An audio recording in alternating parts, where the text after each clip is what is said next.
তুমি সারাদিন না খেয়ে টাকা জমাইতেছো তোমার মাকে পাঠানোর জন্য? মাশাআল্লাহ, তোমার মতো ছেলেই তো এই দেশে দরকার। আসসালামু আলাইকুম। ওয়ালাইকুম আসসালাম। যে আমাদের তো একটা পাপ নতুন ভাই সারাদিন কিছু খাই নাই, খিদা লাগছে। আর বাইরে কিছু টাকা পাঠাইতো। বাড়িতে টাকা পাঠাইবা? জি স্যার। আর বাবা নাই, বাইরে তো আমাকে টাকা পাঠাইতে হবে স্যার। হ্যাঁ হ্যাঁ। আর বাবা নাই, বাইরে তো আমাকে টাকা পাঠাইতে হবে স্যার।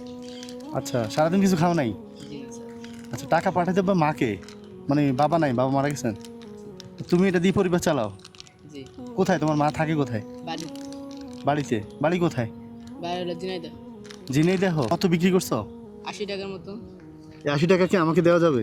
80 টাকাতে কি করবেন? হুম, কি করবেন? আমারও খিদে লাগছে আর কি। আসেন দুজন মিলে খাই। হ্যাঁ, দুজন মিলে খাই। দুজন মিলে যাবার মধ্যে খাবো, সমস্যা নেই। কি খাইবা? কি খাওয়াইবা আমারে? ভাত খাবো। আমরা তো দুইজন।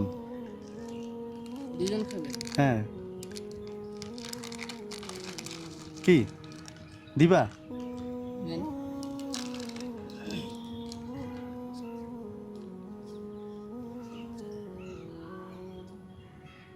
কত আছে? 90 টাকা আছে না? 110 টাকা। 100 টাকা 30 টাকা বিক্রি করছে। তা এখন কি নিয়ে যাবো? হুম। হ্যাঁ, তুমি তো নিজেই খাও নাই। সমস্যা নেই, খেতে পারবো। হ্যাঁ? সমস্যা নেই, খেতে পারবো। পারবা? মানে কি বিক্রি করে খাবা? জি। তো এটা কখন দিব, কিভাবে দিব? আপনি যখন পারবেন কোনো এক সময় আসতে দিবেন। তোমার কি নাম? মোহাম্মদ সুজন। মোহাম্মদ সুজন। এখানে তো বিক্রি করো নাকি? জি এখানে। আর শাহবাগ গেলেও পাওয়া যাবে? জি শাহবাগ গেলে পাওয়া যাবে। আর যদি কখনো দিতে না পারে, ভুলে যাই? যদি মরে যান বা ভুলে যান তাহলে এটা ইয়ে তো কিছু করার নাই, এটা আমি দাবি চাই দিন, সমস্যা নেই। দাবি ছেড়ে দিবা? জি। আচ্ছা, তো ঠিক আছে। আচ্ছা, সুজন না, মোহাম্মদ সুজন। আচ্ছা, ঠিক আছে। আচ্ছা, আল্লাহ হাফেজ। আল্লাহ হাফেজ। হুম, আচ্ছা। এই শুনো, ধরো 80 টাকা রাখো, অন্য কারো কাছ থেকে নিব, সমস্যা নাই। তুমি তো নিজেই খাও না, শুকিয়ে গেছে মুখটা। হ্যাঁ? নামাজ পড়ো 5 ওয়াক্ত না? কথা একটু বলতে পারে না, মাঝে মাঝে আসর পড়বে না? গেটে পরে পড়তে যাবো। পড়তে যাবা? আচ্ছা, তুমি তোমার তোমার খাইতে কত টাকা লাগে? 50 টাকা 60 টাকার মতো। 50-60 টাকা লাগে। আর বাড়িতে কত পাঠাবো মার কাছে? 500 700। প্রতিদিন পাঠাও? মানে বিক্রি হলে এগুলো সব দিয়ে দাও? বিয়ে শাদী করলে মাকে এভাবে দেখবা? ইনশাআল্লাহ আমার হ্যাঁ? ইয়ে আছে। ইচ্ছা আছে? জি। তোমার মা আর বোন আছে না? জি। বোন কি পড়াশোনা করে?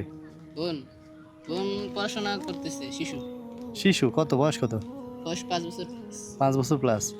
মানে পরিবারের দায়িত্বটা তোমার উপর, এগুলো বিক্রি করলে তোমার পরিবার চলে, এরকম না? আরে ঠিক আছে, মাকে 500 পাঠাবো প্রতিদিন না? এখানে কত টাকার মাল আছে বলছো? 710 টাকার। হুম, এগুলো আমার দিয়ে দাও সব। এগুলো বিক্রি হয়ে গেলে কি করবে এখন? এগুলো বিক্রি হয়ে গেলে বাড়িতে টাকা পাঠায় ইয়ে করবো। চলে যাবা? জি। আচ্ছা, 1 2 3 4 5 6 7 8 9 10। ধরো মালের জন্য 1000 টাকা, ঠিক আছে?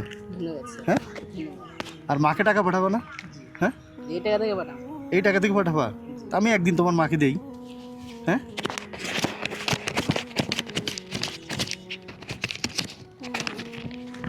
দেখো তো কত টাকা উঠছে। আমি কিন্তু গণি নেই, তুমি দেখো।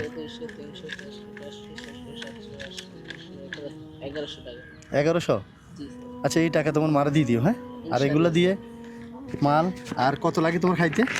50 টাকা। ধরো, এগুলো দিয়ে খাইও। হ্যাঁ, ধন্যবাদ স্যার। ঠিক আছে? জি স্যার। খুশি হয়েছ? জি অনেক খুশি। খুশি জি হয়েছ? স্যার, অনেক খুশি স্যার। অনেক খুশি? জি। আচ্ছা, এখন তাহলে যাই আসর নামাজটা পড়ে ফেলাও। জি ইনশাআল্লাহ। আজকে যা পারো বিক্রি করো, নাহলে কালকে এটা বিক্রি করো, নষ্ট হবে না তো নাকি? জি না স্যার, নষ্ট হবে না। আচ্ছা, যাও, আল্লাহ হাফেজ। দোয়া করবেন স্যার। অবশ্যই, তুমি দোয়া করো। হ্যাঁ, আমার জীবনে কষ্ট করতেছে জানেন, কারণ আজকে যে ঘরের বাজারের জন্য টাকা পাঠাতে তো স্যার আপনি অনেক সাহায্য করলেন স্যার আমাকে স্যার। বাজারে টাকা পাঠাইতে আজকে?